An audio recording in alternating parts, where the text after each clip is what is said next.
Hello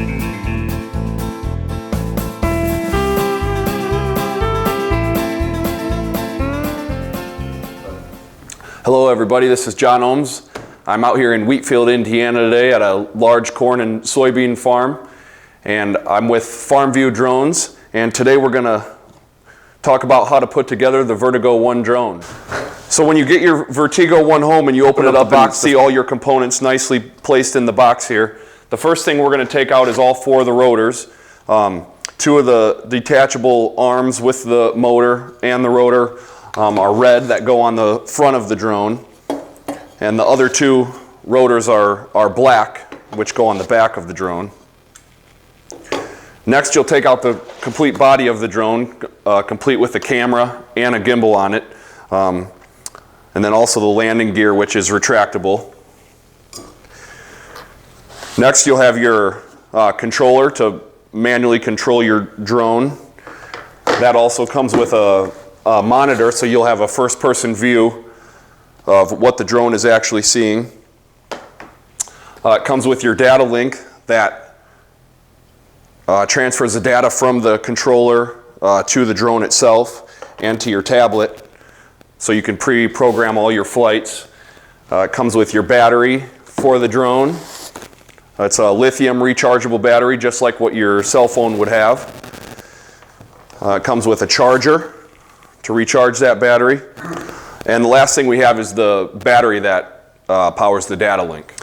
After you have everything out of the box, you'll take the body of the drone with the gimbal and the camera on it, and we're going to attach all four of the rotors. Two of the rotors are red and two of the rotors are black. The red rotors go in the front of the drone, and when you get your drone, there will be a mark on each rotor, and you'll want to match that up to the mark on the drone. It's very important that the correct rotor is in the correct spot on the drone because of the way that the propeller turns. We have to make sure they're all turning the correct direction for the drone to work properly. So you'll put the drone in its correct spot, matching up the marks, and then there's two screws on the top here that you'll tighten down to attach the rotor to the drone. And then you'll want to work counterclockwise, matching up all of the rotors with their markings on the drone, tightening the screw on each one as you go.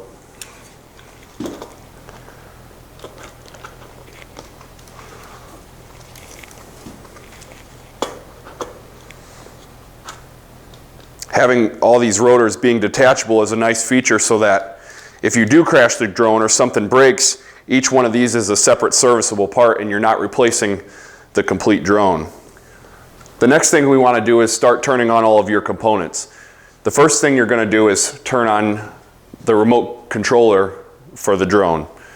Next, we want to turn on the video screen that's attached to the controller. Thirdly, we'll plug the battery on the drone in and get the drone started.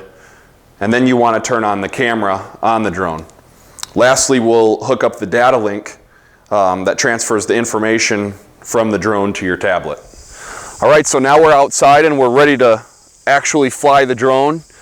So when you're looking to fly the drone, you want to make sure you have a spot that's away from any airplanes, any power lines, any kind of tall buildings, any high trees, and make sure you're out in an open area. You'll want to take the drone and set it about 20 feet away from where you're going to be standing. And wherever you plug the battery in at is where the home site is established. So you want to make sure you're away from everything that you're doing when you plug the battery in, and that'll establish its home. So we plug in the battery, make sure that all the cords are put away inside of the drone.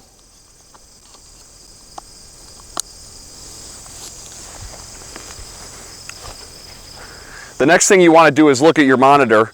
First, we want to make sure we have enough satellites available so that we can safely operate the drone in autonomous mode, and so that we have a good connection. We have to make sure that we have 7 or more satellites connected before we start to fly. Your monitor will also show you the battery life. We need to make sure that the battery is 16.5 or above. Right now we're showing 16.7, so we know our battery's fully charged and ready to go. Your monitor will also show you the distance you are away from you and also the height you are above the ground. We also show here that we're in GPS mode with currently now 10 satellites, so we should be all set up and ready to fly the drone. When you get ready to actually start and fly the drone, you want to make sure that the drone is facing away from you and that you're 20 feet back behind the drone before you actually start up the rotors and put the drone into flight. So we've got our controller on. The next thing we need to do is make sure that this switch up here in the right corner is all the way up in our GPS mode.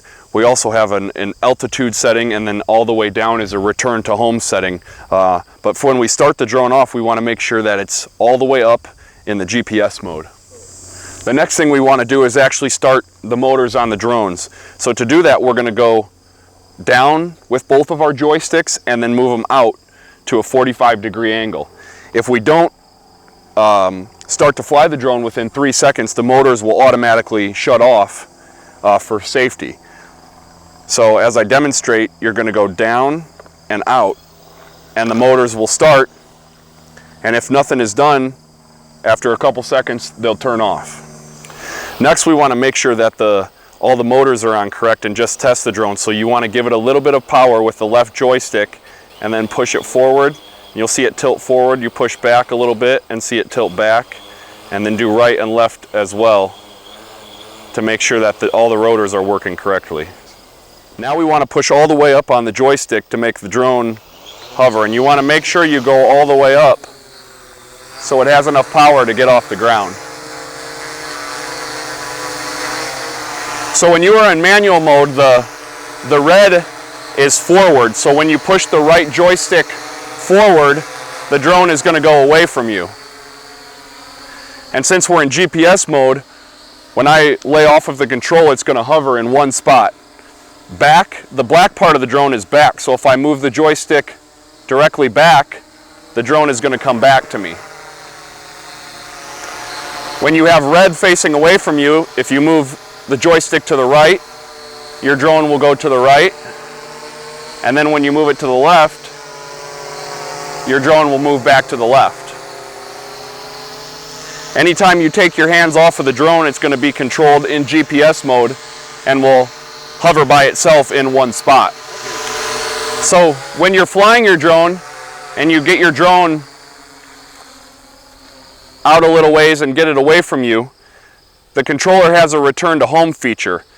So currently we have it all the way up in GPS, what we started in. If you take this button and flip it all the way down in return to home mode, the drone will come back to you above 50 feet and will land in the spot where you plugged in the battery. That's why it's very important to make sure that where we plug in the battery is in a spot that's open and clear and away from everything, so that when we do hit that return to home button, the drone comes back to a safe area. So I'm not doing anything with the controller right now, and this drone is going to hover above us, and it's using the GPS to find the exact spot that we started it at, and once it locates that spot, it'll slowly come down and land in that exact same spot where it started. So the drone's up there right now searching, trying to find the exact coordinates of where we started it, and then as you watch it, the drone will slowly make its way down to the ground, locating that exact same spot. And again, I'm not doing anything with the controller, it's all plugged into the system.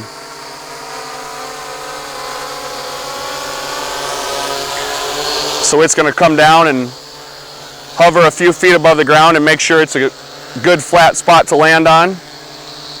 So we can also use the tablet to control the drone in autonomous mode. So in order to do that, we've got to set up our data link. So to set up the data link, you want to take the data link in the battery and plug the battery into the data link. And it doesn't matter if the data link is very close to the drone, but this is the wireless cord to talk to the tablet. And we do want to make sure that the wireless controller is as far away from the data link as possible so that we can get a good connection and good range to our tablet. So now we're going to explain how to use the autonomous control on your tablet. So the first thing you're going to do is open up the application on the tablet, and when you first open it up, the application will start scanning for the data link.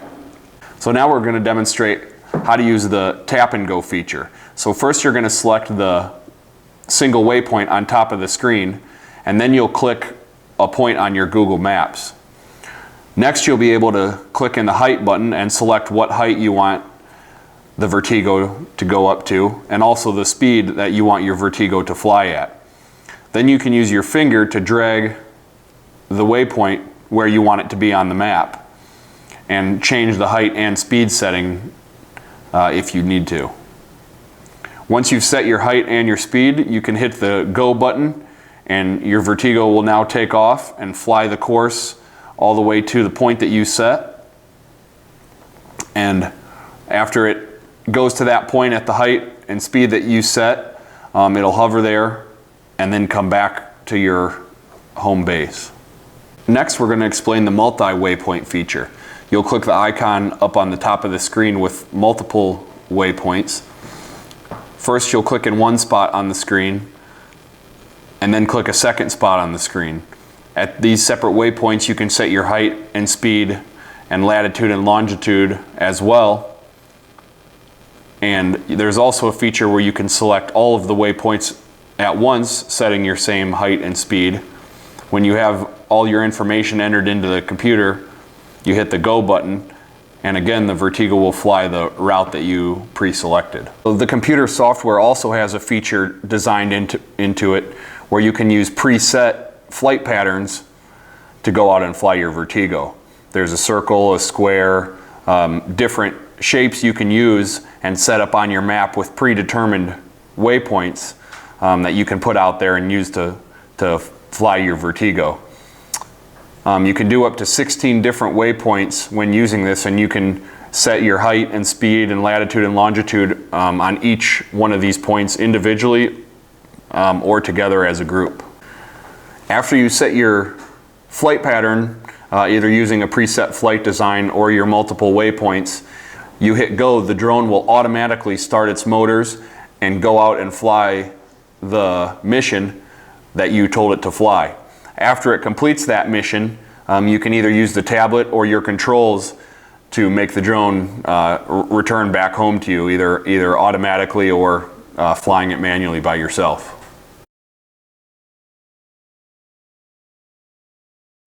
So when you move the drone to a new location, you want to make sure that you calibrate it first and calibrate the compass so that it gets used to the area that you're in. So in order to do that, you take the switch on the upper right-hand side and you want to move it back and forth 5 times very quickly. 2, 3, 4, 5. So the next thing you want to do is take your drone and hold it by the back, and you want to move counterclockwise in a 360-degree circle around where your drone's located. The next thing you want to do is take the drone and put it on its face and do the same 360-degree rotation to orient the compass on the drone. Thanks everyone for watching our video and for using the Vertigo 1. Thank you on behalf of FarmView Drones and Top Gan Drones. Hopefully we had some helpful information in this video to show you how to use your drone and fly it safely for many years to come.